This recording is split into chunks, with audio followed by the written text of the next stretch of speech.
que nós estamos vivendo hoje é que o homem deixou de ser o centro do mundo.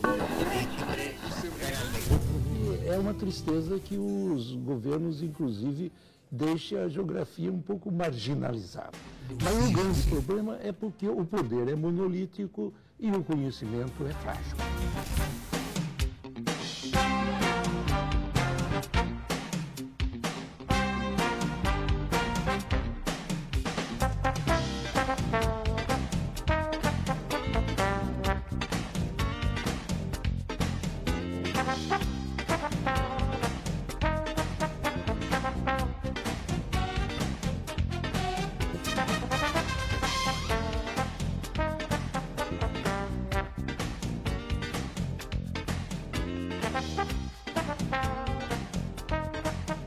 Olá pessoal, então hoje nós temos mais um episódio do nosso podcast Cadê o Meu Norte? E no dia de hoje nós vamos entrevistar um professor aqui da casa, né, da Universidade Estadual do Oeste do Paraná, UniOeste, professor Marlon, conversando um pouco, batendo um papo, dialogando sobre a geografia econômica. Eu me chamo Marcos, sou mestrando em Geografia aqui pela UniOeste, campus Francisco Beltrão. Bom dia pessoal, eu me chamo Fabiola. Estou no primeiro ano de Geografia e Bacharelado. Vamos bater um papo aqui, trocar experiências, né? Bem-vindo, professor. Obrigado. E de início, professor, a gente pede para que você se apresente, então conte um pouquinho da sua trajetória acadêmica, suas pesquisas, né? E aí, a partir daí, a gente começa a dialogar mais sobre o assunto. Então, bom dia. Eu sou Marlon Medeiros, sou professor aqui da UniOeste já desde 2002. Eu sou de Santa Catarina, né, e estudei na Universidade do Estado de Santa Catarina, fiz Geografia, licenciatura. Depois fiz mestrado na Unesp, campus de Presidente Prudente. E aí já vim para cá como professor já em 2002, logo no fim, um mês depois de ter terminado o mestrado. E aí depois já como professor aqui fiz doutorado na Universidade de São Paulo. E estamos aí já, né, desde 2002 aí em 2009, né, que terminei o doutorado e estamos aí.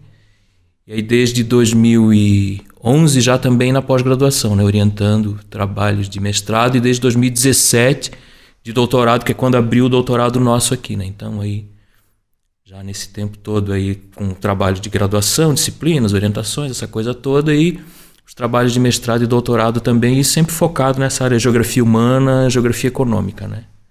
Então demos sorte de também conseguir as disciplinas, orientações, focar nessas áreas de pesquisa mais específicas mesmo, que é o que eu trabalho, estudo, gosto e me dedico a isso aí desde o fim dos anos 90 já também, né? E o professor desenvolveu a pesquisa de mestrado e doutorado em qual área específica, assim, qual linha de temática, né? A grande área sempre dentro da geografia econômica, né? Que é esse estudo das atividades econômicas, mas sempre pensando a partir das regiões, dos países onde elas realmente acontecem, né? Que é diferente de como os economistas trabalham, que os economistas também estudam as atividades econômicas, mas sempre eles partem mais do teórico, do abstrato, dos conceitos, e depois eles vão desenvolver modelos para tentar aplicar ou desenvolver melhor os modelos, e a realidade é mais uma desculpa para eles aplicarem os modelos do que a matéria-prima para eles trabalharem. E a gente é o contrário, né? Ou seja, a realidade regional, municipal e nacional também é a nossa matéria-prima, de onde a gente desenvolve as nossas explicações e os nossos estudos, né? E aí o mestrado, como eu vinha de Santa Catarina, o mestrado foi sobre Santa Catarina, sobre cadeias produtivas e complexos agroindustriais do arroz, especificamente do arroz, né? Que aí desde o fim da graduação comecei a me interessar por esse estudo de indústria e agricultura, essa relação indústria-agricultura, que é central no Brasil, né? É central no Brasil. Aí depois no doutorado continuei isso também, mas estudando aí mais amplo, né? Relação entre investimentos, as políticas econômicas brasileiras e o crescimento desse grande setor aí, né? Que não é só agricultura, é agricultura, agroindústria, indústria de alimentos e todas as cadeias produtivas integradas, né? E aí também orientando sempre nessas áreas, mas não tão específico sobre agricultura ou agroindústria, né? Mas sempre nesse um tema sobre os setores produtivos, indústria, né, agricultura regional, muitos estudos aqui sobre agricultura regional nesses anos, aí, cooperativismo agropecuário. Então, mas sempre em torno desses temas de desenvolvimento econômico, setores produtivos e política econômica, o grande norte aí, né, tanto das minhas pesquisas quanto dos trabalhos que eu tenho orientado aqui, né? Sempre por esse caminho. Bacana, professor. E o que é a geografia econômica no contexto da geografia? Então, aí dá para falar que ela é duas coisas ao mesmo tempo, né? Tanto ela é uma área de estudo, né, que centra justamente a geografia, como toda ciência, tem as suas várias divisões, né? E aí a geografia humana já é uma divisão, mas dentro da geografia humana aí vão ter aqueles que se dedicam mais aos estudos urbanos, aos estudos da urbanização, do desenvolvimento das cidades, outros mais especificamente aos estudos agrários, especificamente das atividades agrícolas, das populações rurais, outros que vão estudar especificamente as atividades culturais e etc., né? E a geografia econômica é um desses ramos que vai estudar, então, né, a distribuição espacial, acho que não é adequado de falar mais, as atividades econômicas no espaço, né, nas regiões, nos municípios e nos países, e as relações entre elas também, que é outra coisa importante, né? Porque uma atividade, um setor produtivo como aqui, a gente está no sudoeste do Paraná, a agroindústria, a agricultura, que são importantes aqui, elas não se explicam por si só na região. Então, a própria região ela já é um recorte, mas que não é também fixo, porque a agroindústria daqui está totalmente ligada à dinâmica nacional desse setor e à dinâmica mundial. Então, ela é essa relação entre as dinâmicas espaciais dos diversos setores produtivos. E, claro, como a gente está organizado em economias nacionais, como a economia política, como, né, os diferentes governos afetam essas atividades econômicas, né? Eu diria que até... Na verdade, todos os períodos a gente pode observar isso, mas no nosso período de vida agora, dos últimos 10 anos só, a gente consegue observar isso de uma maneira muito clara, como a diferença dos governos nesse período das políticas econômicas afetou para melhor ou para pior as atividades econômicas, crescimento e crise. O tema das crises é central para a gente também, né? O tema das crises muda tudo, movimenta tudo, né? Então, dentro do contexto da geografia é isso. E aí o recorte é um pouco menos espacial até do que as outras áreas, porque, por exemplo, o pessoal da urbana pode estudar indústria também, mas geralmente não vai se preocupar com as atividades agrícolas. E na geografia econômica o recorte não é tanto assim espacial, né? Pouco interessa para a gente se a atividade é agrícola ou urbana. É uma atividade econômica, vamos atrás dela, vamos tentar entender o que está acontecendo. Eu acho que nesse contexto, como o professor comentou, né, da geografia econômica, e desses últimos anos, como ela também vem sendo muito mais importante, né, ou ganhando muito mais destaque, né, para essa relação do dia a dia. E aí, no sentido de que nós, enquanto professores de geografia, geógrafos, né, entendimento dessa percepção mesmo da geografia econômica e a importância dela no nosso dia a dia, né, nas relações locais, do cotidiano, e como ela está intrinsecamente ligada, né, como mesmo o professor falou, desde a relação local, regional, nacional, até internacional, né? E como o desenho dessa geopolítica também internacional vai afetando do global para o local, né? Então, acho que é muito bacana as pesquisas e esse desenvolvimento dessa relação que a gente percebe aqui, nossa região, mas que tem essa relação com o globo, né? Com todo o espaço geográfico mundial, né? E como ela vem se desenvolvendo, muito mais também, por exemplo, com a guerra da Ucrânia com a Rússia, né? Todo esse emaranhado de ações e contextos que vem se desenvolvendo e que afetam também nossa região aqui, né? E acho que é muito bacana, né?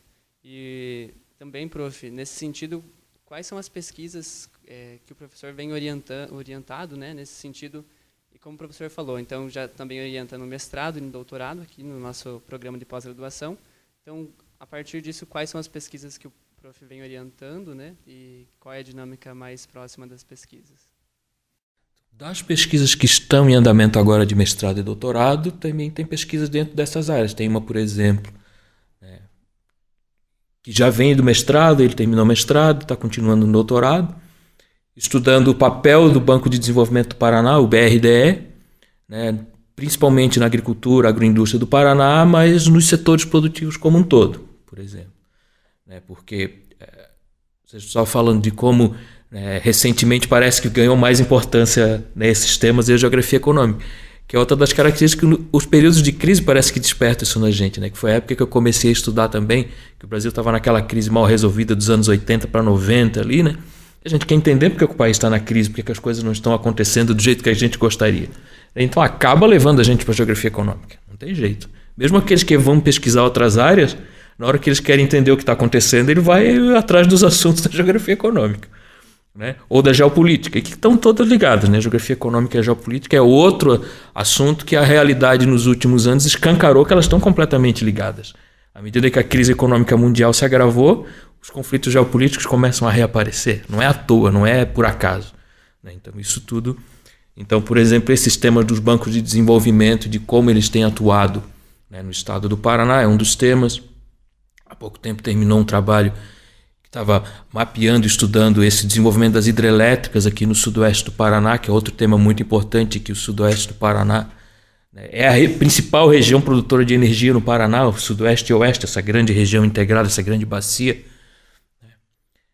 Tem um outro trabalho que está começando agora e que vem atualizar um outro trabalho que já vinha sendo feito principalmente pelo Ricardo, professor nosso aqui também, né, que é essa dinâmica do mercado imobiliário de Beltrão, dos preços e do crescimento, e ele vai comparar com Erechim no Rio Grande do Sul, né, porque a gente viu esse período aí de 2000 e poucos até 2015, 2016, uma disparada de preços, mas ao mesmo tempo uma disparada da construção civil, do crescimento dos financiamentos imobiliários, né. E agora, nesse período mais recente, que a gente tem a nova crise, o que aconteceu? Então, tem estudos agora também mais recentes para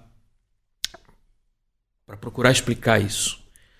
Então, de maneira geral, tem estudos continuando não tão específicos também só aqui da região, né, mas procurando novamente, seja a relação de Estado, do Banco de Desenvolvimento Política e Econômica, setores produtivos. E na graduação tem um trabalho começando agora também, dentro desse contexto mais relacionado com a própria crise que a gente vem vivendo, processo de desindustrialização brasileiro, estudando as indústrias regionais no Paraná.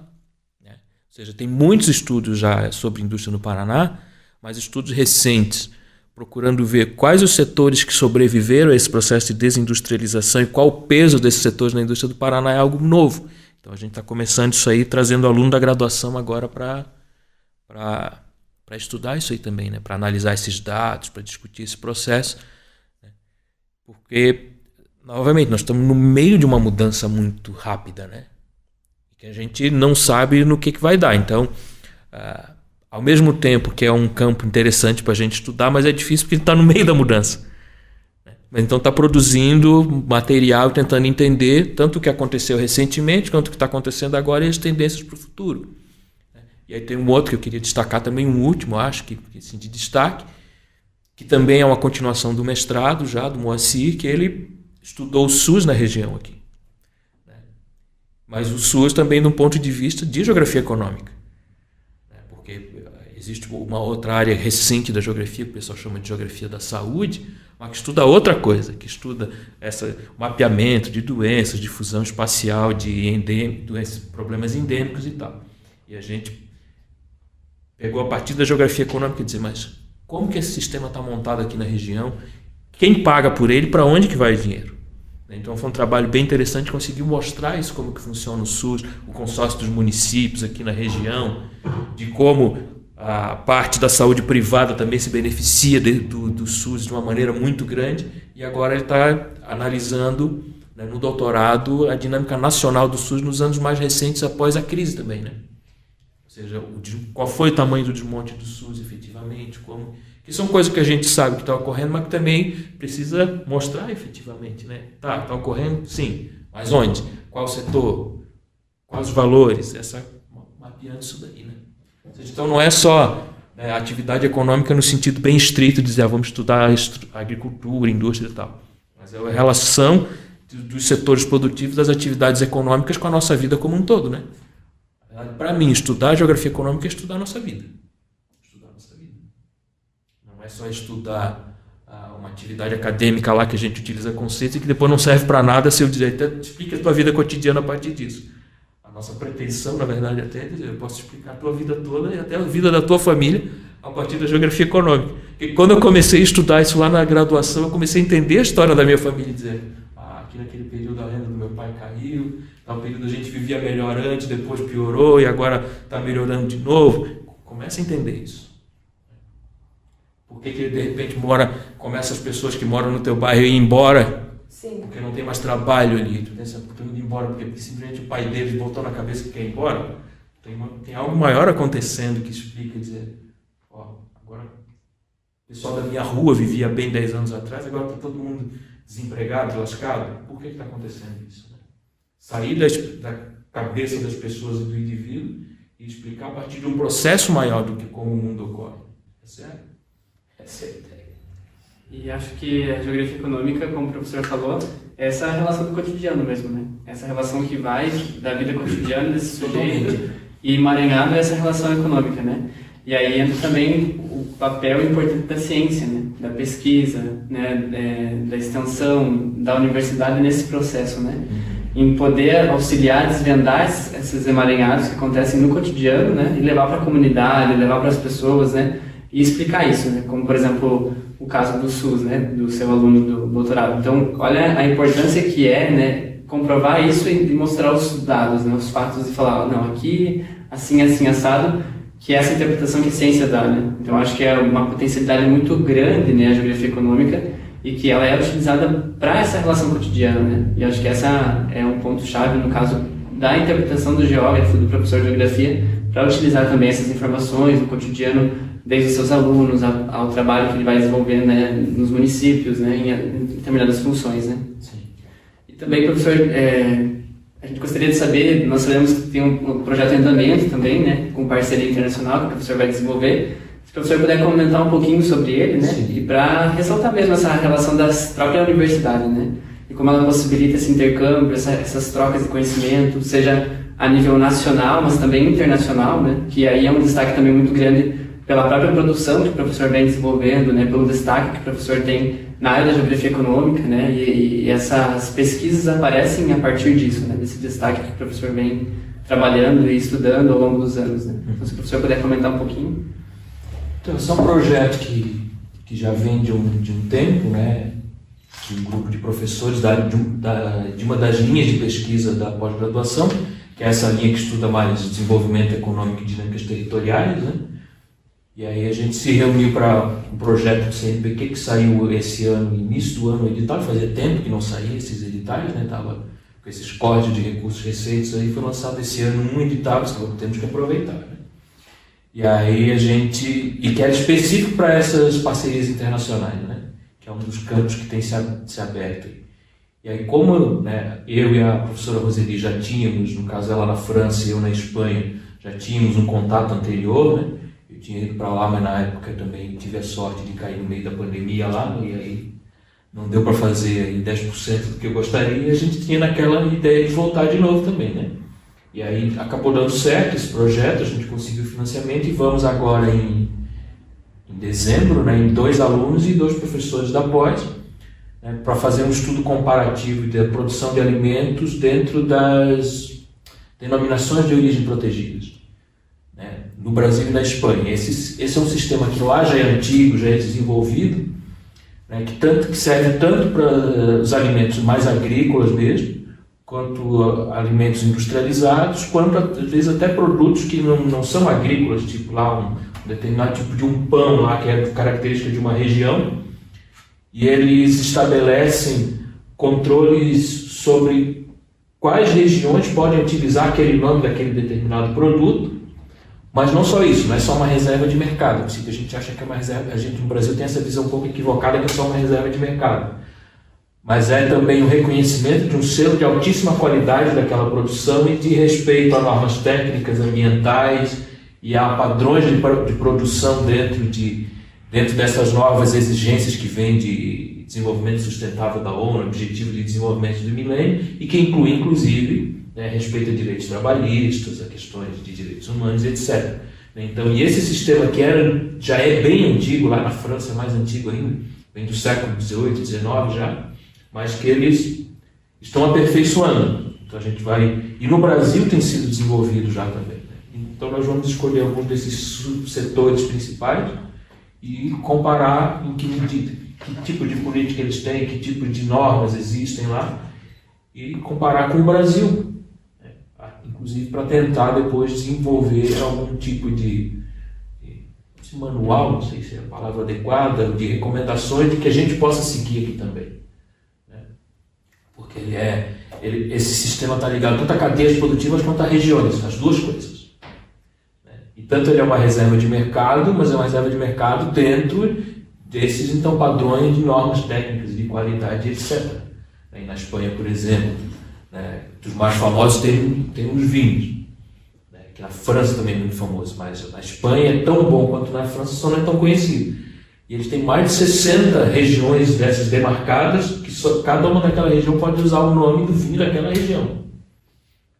Eles têm um outro produto. Aqui em Beltrão a gente já encontra aqui nos mercados, mas aqui está com o nome de presunto espanhol. Porque o presunto é um nome genérico, mas eles lá na Espanha chamam de Ramon. E só eles podem chamar de Ramon. Jamon se escreve. Em Portugal tem um produto igual, mas não pode chamar pelo mesmo nome. Aí eles chamam de presunto ibérico, se não me engano, em Portugal. Na Itália tem um exatamente igual, mas não pode chamar do mesmo nome. Na Itália se chama presunto Parma ou prosciutto. Então cada um deles é o mesmo produto, se pegar, tu não sabe diferenciar um do outro. Que é uma perna de porco salgada durante 2 anos. Ela fica lá salgando durante 2 anos, depois eles fatiam aquilo, um negócio fantástico. Então, dentro desse tipo de estudo, tentar comparar com as regiões brasileiras, que aqui a gente já tem vários projetos em andamento também do vinho, de queijos, de mel, várias de frutas, mas ainda é muito embrionário no Brasil. E aqui no Brasil tem muito essa ideia ainda só de uma reserva de mercado. Então, é preciso aperfeiçoar esse sistema, porque ele tem que incluir também. Ele é uma garantia de que o produto daquela região ele é de altíssima qualidade. Não é só para dizer que vamos proteger os produtores daqui que produzem aquele... Eles produzem a melhor qualidade daquele produto, que os produtores daquela região que não tiverem dentro desse padrão de qualidade também não vão poder ter o selo de qualidade e botar o produto naquele nome. Existe uma linha de corte aí. E que esse aqui é o interessante da gente entender como que lá eles têm conseguido fazer isso. O último aspecto interessante para ressaltar é que eles não são produtos gourmet, como a gente fala aqui no Brasil, inacessíveis. Não são produtos de preço normais que vai encontrar em qualquer supermercado. Enquanto aqui a gente já tem a ideia de que o produto que leva esse selo de qualidade ele vai custar o triplo do outro e vai ser acessível só para uma classe média alta para cima. A população normal não vai ter acesso a esse produto. A ideia deles não é essa. A ideia deles é que desde o produto mais barato, que venha de uma região dessas, seguir os mesmos padrões mínimos. Não é pelo alto que eles avaliam, daqui para baixo não pode nem produzir, não pode nem ter esse nome. Não vai encontrar produto ruim no mercado. Não vai encontrar presuntado no mercado. Que é o lixo que sobra lá do porco, eles moem tudo e transformam, enche de sal e tempero, transforma naquele troço. Não existe algo parecido. Desde o presunto mais baratinho vai ser de qualidade, vai vir de uma denominação de origem, então vai ser... O interesse não é só o sistema técnico em si, mas é tudo que está montado por trás para funcionar aquilo. Que aqui, no contexto da crise atual, aí a gente viu nos últimos anos a regressão dos nossos padrões de alimentação, novamente, de ter aquele produto vagabundo no mercado, assim, custando caro. Ou seja, o presuntado daquele mais vagabundo hoje, ele custa o que custava um presunto bom 4, 5 anos atrás.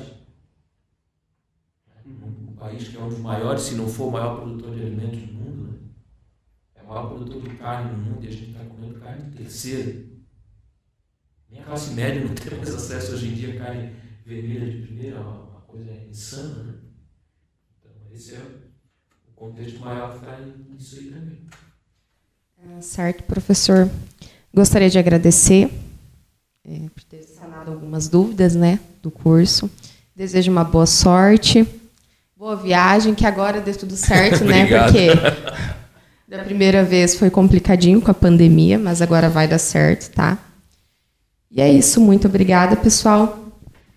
Então, pessoal, nós fechamos nosso episódio de hoje. Agradecemos mais uma vez ao professor Marlon por ter se disponibilizado, a conversar com a gente, bater um papo. E se a gente conseguisse, na verdade, teria um dia inteiro, para trocar alguns assuntos e temáticas, que é isso mesmo, geografia econômica e o cotidiano, e essa relação que está intrinsecamente ligada no nosso dia a dia. Então, é só agradecer mesmo, professor. Se o professor quiser também falar algumas palavras finais, e a gente encerra por aqui, Só agradecer também e falar para o público que está assistindo aí que venham fazer geografia. Se vocês querem entender o mundo, vamos estudar as ciências humanas aí, que elas vão explicar o mundo para vocês bem melhor do que esse povo de YouTube que fica tentando fazer vocês poupar e ficar rico deixando de tomar cafezinho, que isso é uma bobagem para enganar bobo. É isso. É isso aí, gente. Então, muito obrigado e até a próxima.